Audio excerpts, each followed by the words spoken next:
아이 낳기를 기피하는 사람들이 점점 늘어난 시대가 배경이에요.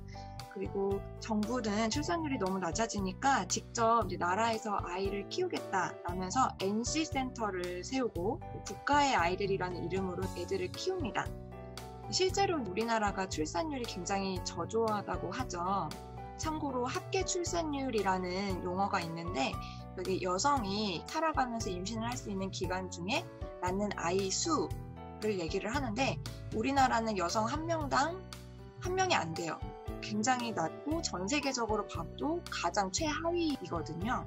지금 소설에서 얘기하는 게 비현실적인 얘기는 아니에요. 이 NC센터에서 자란 아이들이 13살이 되면은 페인트라고 불리는 부모 면접을 봐갖고 본인들이 부모를 선택하게 된다라는 얘기예요. 여러분도 한번 요거 생각해보면 좋을 것 같아요. 여러분들 부모님하고 있었던 일들 중에 어떤 사건을 한번 떠올려보고 그때 어떤 기분이었는지 적어보면 좋을 것 같거든요. 이거를 준비를 해놓긴 했는데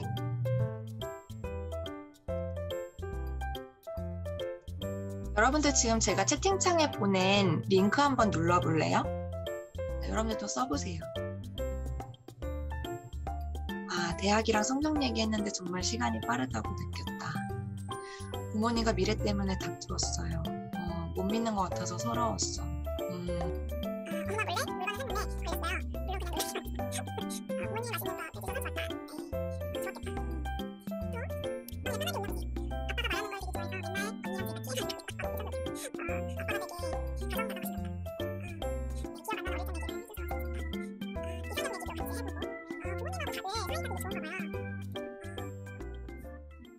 소설의 배경이 되는 NC센터라는 곳이 어떤 식으로 돌아가는 곳인지 한번 살펴볼게요.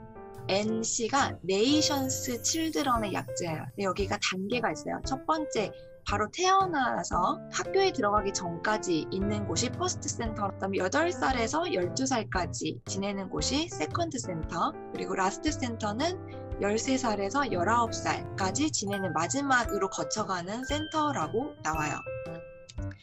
그리고 라스트 센터에 있는 아이들부터 이제 부모 면접을 볼 수 있는 건데요. 그 부모 면접을 뜻하는 말이 바로 페인트예요. 페인트가 이 소설 제목이잖아요. 이게 페런트 인터뷰의 약자예요.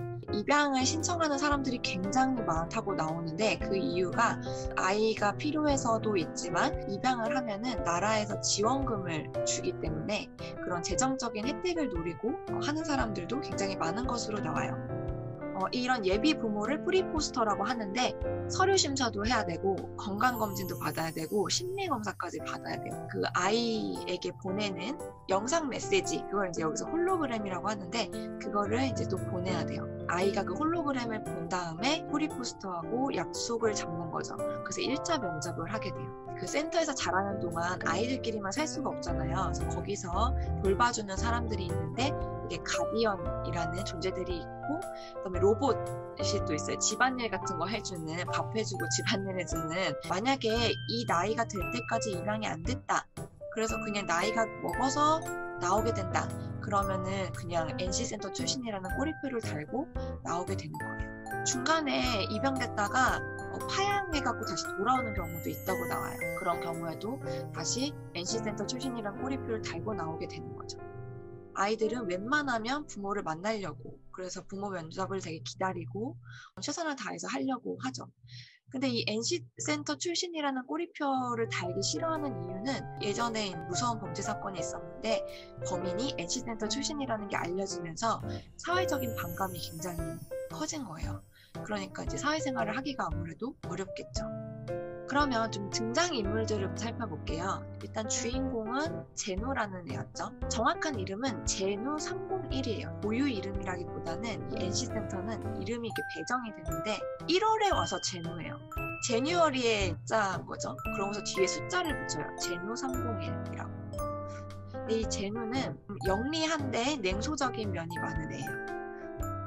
국가 지원금을 받기 위해서 좀 위선적으로 자기를 포장하고 접근하는 예비 부모들을 굉장히 경계하고 냉소적인 시선으로 봐요. 키 같은 경우는 제누랑 같은 방을 쓰는 13살 소년인데요.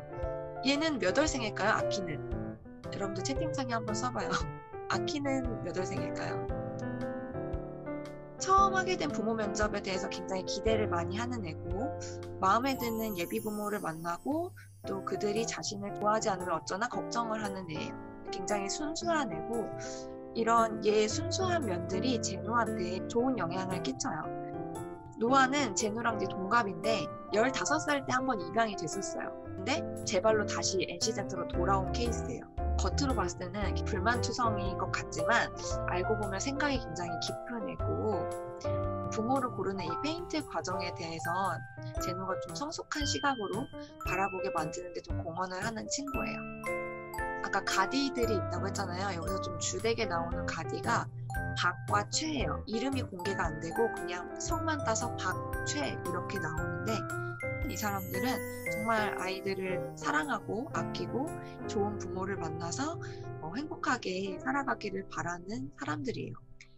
그 다음에 하나하고 헤오름이라는 부부가 나오는데, 이 사람들이 제노랑 면접을 보게 되는 사람들이에요. 제노가 이 사람들은 되게 마음에 들어 했던 그 젊은 부부예요. 프리포스터들은 왔을 때 굉장히 정장 차려입고 어떻게든 애들한테 잘 보여서 애들이 자기를 뽑아주게끔 하려는데 되게 치중을 하는데, 이 사람들은 그러기보다는 꾸밈없이 등장을 해요. 자기들이 왜 여기에 오게 됐는지, 자기들은 뭘 하는 사람들인지 거짓 없이 막 얘기를 하는데, 그게 좀 제노의 마음을 움직여요. 이 하나 헤오름하고 제노가 2차 면접을 하는 장면이 있는데, 그거는 실제 소설을 같이 보면 좋을 것 같아서 제가 프린트물로 준비를 했거든요. 자, 시작! 내가 부담스럽지 않으세요? 벌써 17인데 왜 나에게 관심을 보이느냐는 질문이었다. 신중하게 생각하라는 제의 조언을 과연 두 사람은 어떻게 받아들였을까? 내가 만약 우리 부모님 아래서 자라지 않았다면 나는 지금쯤 완전히 다른 성격으로 다른 삶을 살고 있지 않았을까? 우리는 사실 예행 연습도 없이 나왔어. 많이 두서없었지. 대부분 예행이 연습 없이 부모가 되잖아요. 이 하나하고 헤오름이라는 이 젊은 부부가 어떤 마음을 갖고 참여를 했는지, 또 제노는 왜 이 사람들을 마음에 들어 했는지를 좀 여러분들이 느낄 수 있을 것 같아요.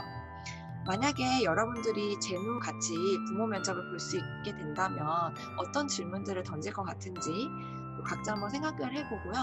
부모하고 자식의 역할이 어떤 식으로 이루어져야 되는지, 진정한 가족의 의미는 무엇인지 생각해 볼 수 있게 하는 그런 작품입니다. 네, 모두 수고하셨습니다. 다음 주에 만나요.